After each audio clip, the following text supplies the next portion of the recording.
প্রিয় দর্শক, talk of the country গোপালগঞ্জে 16ই জুলাই সারাদিন কি ঘটেছে, কি হয়েছে, কারা কার উপর হামলা করেছে, কতজন মানুষ নিহত হয়েছেন, এগুলো সারাদিন ধরে নানান ধরনের আলোচনা হচ্ছে।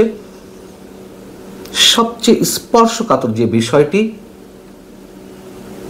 সেটি হচ্ছে সেনাবাহিনী কেন নিজেকে এভাবে বিতর্কের মধ্যে জড়ালো, কেন নিজেকে প্রশ্নবিদ্ধ করলো। এই সেনাবাহিনীর প্রতি তো মানুষ শেষ আস্থাটুকু রাখতে চায়। আমি সেনাবাহিনী নিয়ে বিশেষ কিছু বলতে চাই না, কিন্তু 71 টিভির ফুটেজ আমরা যারা দেখেছি সেটি সত্যিই আমাদের কাছে অবিশ্বাস্য মনে হচ্ছিল। কেন সেনা সদস্যরা সরাসরি গুলি করার নির্দেশ দিচ্ছিলেন আওয়ামী লীগের নেতাকর্মীদের উপরে? তারা যদি আত্মরক্ষার্থে গুলি করে থাকতেন তাও না একটি জবাব ছিল, একটা যৌক্তিকতা ছিল, কিন্তু 71 টিভির ফুটেজ তো সেটি প্রমাণ করছে না।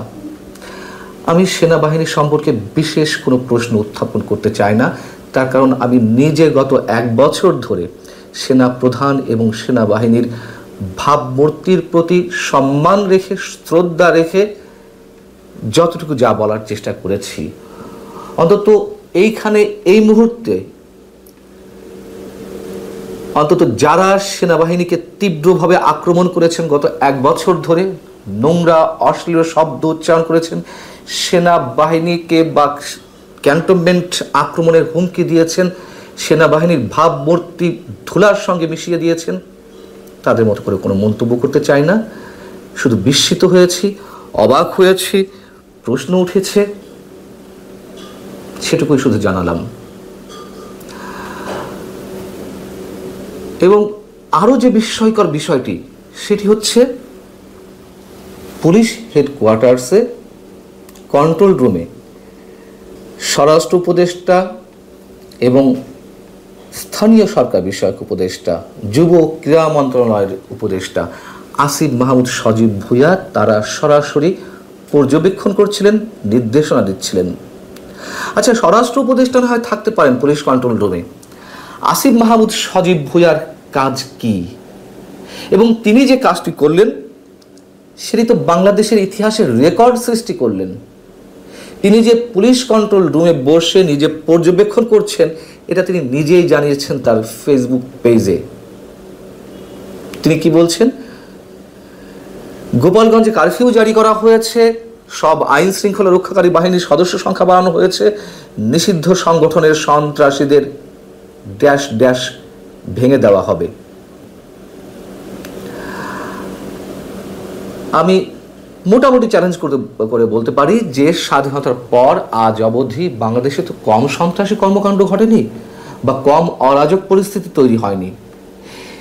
পুলিশ কন্ট্রোল রুম অতি গোপনীয় জায়গা, সেখানে সংশ্লিষ্ট মন্ত্রণালয়ের দায়িত্বপ্রাপ্ত মন্ত্রী উপদেষ্টা যেতেই পারেন, স্বরাষ্ট্র উপদেষ্টা গেছেন, সেটা নিয়ে আমি কোনো প্রশ্ন করছি না।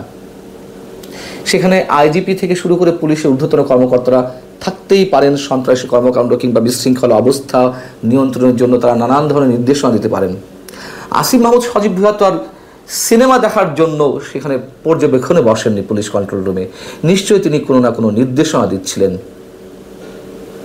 সেখানে ঢোকার তার যে নৈতিকতা, অথবা আমরা যদি পেশাদারিত্বের জায়গা থেকেও দেখি, তিনি সেখানে যেতে পারেন কিনা। এবং খুব স্বাভাবিকভাবেই এই প্রসঙ্গটি তো ওঠে। গোপালগঞ্জে বিবদমান দুটো গ্রুপ হচ্ছে এনসিপি নেতাকর্মীরা, তাদেরকে কেন্দ্র করে তো সব হয়েছে, আর হচ্ছে আওয়ামী লীগ, ছাত্রলীগ, যুবলীগ যে নিষিদ্ধ সংগঠন, তাদের নেতাকর্মীরা।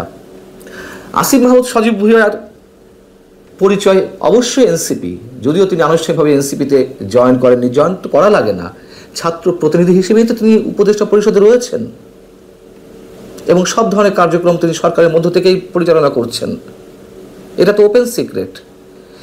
তাহলে বিবদমান দুটি গ্রুপের মধ্যে একটি পক্ষের হয়ে তিনি কি নির্দেশনা দিচ্ছিলেন? খুব স্বাভাবিকভাবে প্রশ্ন ওঠে। আমি যতদূর জানি, এর আগে পুলিশ কন্ট্রোল রুমে গেছেন হয়তো একজনই, আওয়ামী লীগের সাবেক স্বরাষ্ট্রমন্ত্রী আসাদুজ্জামান খান কামাল। যখন জুলাই আগস্ট আন্দোলন চলছিল, তীব্র সংকটময় মুহূর্তে বা তীব্র উত্তেজনাপূর্ণ মুহূর্তে তিনি একবার পুলিশ কন্ট্রোল রুমে গিয়েছিলেন, এটুকু আমি জানি। এর বাইরে আজ অবধি বাংলাদেশের কোনো সরকারের অন্য কোনো মন্ত্রী পুলিশ কন্ট্রোল রুমে গিয়ে এইভাবে নির্দেশনা দেননি। তাহলে গোপালগঞ্জে যা ঘটল, যে গুলি চালানো হলো আইন শৃঙ্খলা রক্ষাকারী বাহিনীর পক্ষ থেকে, এই নির্দেশনার দায়িত্বে তিনি ছিলেন? প্রশ্ন তো অনেক, উত্তর দেবে কে? দেওয়ার নিশ্চয়ই কোনো প্রয়োজনীয়তা সরকারের কারো পক্ষ থেকে কোনো উপলব্ধি থাকার প্রশ্নই ওঠে না। এবং আরো মজার বিষয় হচ্ছে, গোপালগঞ্জে যা কিছু ঘটে গেল সেই সম্বন্ধে বিভিন্ন রাজনৈতিক দল, বিশেষ করে বিএনপি এবং জামাতে ইসলামী প্রতিক্রিয়া জানিয়েছে। বিএনপি আসলে বুঝে পারছে না তারা কি করবে। তারা জোর করে জুলাই আন্দোলনের পক্ষে থাকবে, জোর করে জুলাই আন্দোলনে যারা ছিলেন বা এখনকার যারা এনসিপি তাদের পক্ষে থাকবেন, নাকি আওয়ামী লীগের পক্ষে থাকবেন, অথবা কার বিপক্ষে থাকবেন, এটা বোধহয় তারা ঠিক করে উঠতে পারছে না। এটি একটি রাজনৈতিক দলের জন্য সবচেয়ে বড় দুর্বলতা এবং ব্যর্থতার বিষয়। দুদিন আগেও এনসিপি নেতাকর্মীদের যেভাবে টার্গেট করা হচ্ছিল, যেভাবে তাদেরকে আক্রমণ করা হচ্ছিল এবং সরকারের বিরুদ্ধেও নানান ধরনের বিষোদ্গার করা হচ্ছিল। এর আগে সরকারের প্রশংসা করা হচ্ছিল, লন্ডন বৈঠকের পরে সরকারকে ব্ল্যাঙ্ক চেক দিয়ে দেওয়া হয়েছিল, মব ভায়োলেন্স চলছে, তারপরেও সরকারের পক্ষে বলছিল। আবার সরকারের বিরোধিতা 2-4 দিন করার পরে হঠাৎ করে আবারও সরকারের পক্ষ নিল। কি পক্ষ নিল? বিএনপি মহাসচিব কি বলছেন তার বিবৃতিতে?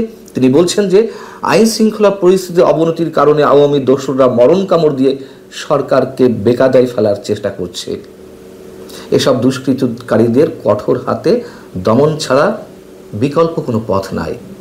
মানে সরকারকে বিপাকে ফেলার চেষ্টা করছে আওয়ামী লীগ, সব কিছু থেকে সরকারকে একটা দায় মুক্তি দেওয়ার চেষ্টা। ওই যে আওয়ামী লীগের বিরোধিতা করতে হবে, আচ্ছা ধরুন যে আওয়ামী লীগের সবাই সন্ত্রাসী, আওয়ামী লীগ নিষিদ্ধ সংগঠন, সেই নিষিদ্ধ সংগঠনের অথবা সন্ত্রাসীদের উপর সরাসরি গুলি করা কোনো প্রকারের মানবাধিকার পর্যায়ে পড়ে। আমরা জুলাই আগস্ট আন্দোলনে যাদের উপরে পুলিশ গুলি করেছে অবশ্যই সবসময় তো তাদের সমালোচনা করে আসছি, তাদের বিচার দাবি করছি। তাহলে মির্জা ফখরুল ইসলাম আলমগীররা অথবা বিএনপি এই মানবাধিকার লঙ্ঘনের পক্ষে শুধুমাত্র আওয়ামী লীগের বিরুদ্ধাচরণ করতে হবে এই কারণেই? মানে তাদের পলিটিক্যাল স্ট্যান্ডটা কি? কেন তারা বারবার এই ধরনের দৈন্যতা পরিচয় দিচ্ছে? প্রথম দিকে আওয়ামী লীগকে নিষিদ্ধ করার বিষয়ে তারা চরম আপত্তি জানিয়েছিল, কিন্তু সরকার যখন আবার আওয়ামী লীগের রাজনৈতিক কার্যক্রম নিষিদ্ধ করলো, তখন তারা বলল যে আমরা হয়তো দাবি জানাচ্ছিলাম আওয়ামী লীগের রাজনৈতিক কার্যক্রম নিষিদ্ধের জন্য, এবং অভিনন্দন জানাচ্ছি, সরকার খুব ভালো কাজ করেছে। এটি সত্য কথা, বিএনপি এই মুহূর্তে সবচেয়ে বড় রাজনৈতিক দল। তা হওয়া সত্ত্বেও তারা তাদের নিজস্ব যে দলীয় আদর্শ, দলীয় কৌশল, সেটি তারা ধরে রাখতে পারছে না। বারবার সব বিরোধিতায় তারা মেতে উঠছে। আমরা যেমন সব ধরনের সন্ত্রাসের বিরুদ্ধে কথা বলেছি এবং এখনো বলছি, এবং সেটি করেছি বিধায় আওয়ামী লীগ যেমন আমাদেরকে বিএনপি জামাতের দালাল বানিয়ে দিয়েছে, এখনকার সরকার বা সরকারের অংশীদাররা আমাদেরকে ফ্যাসিবাদের দোসর বানাচ্ছে। তাতে কিছু যায় আসে না। অন্তত সত্যটা বলতে হবে, সেটাই আমাদের পাথেয়। এবং এই যা ঘটেছে, আগামীতে যা ঘটবে নিশ্চয়ই কারোর জন্য মঙ্গলজনক নয়। শুধুমাত্র যার যার নিজস্ব এজেন্ডা থেকে যেভাবে পারি কথা বলে যাচ্ছি, কিন্তু আমাদের হতভাগা দেশটার কথা কেউ ভাবছি না।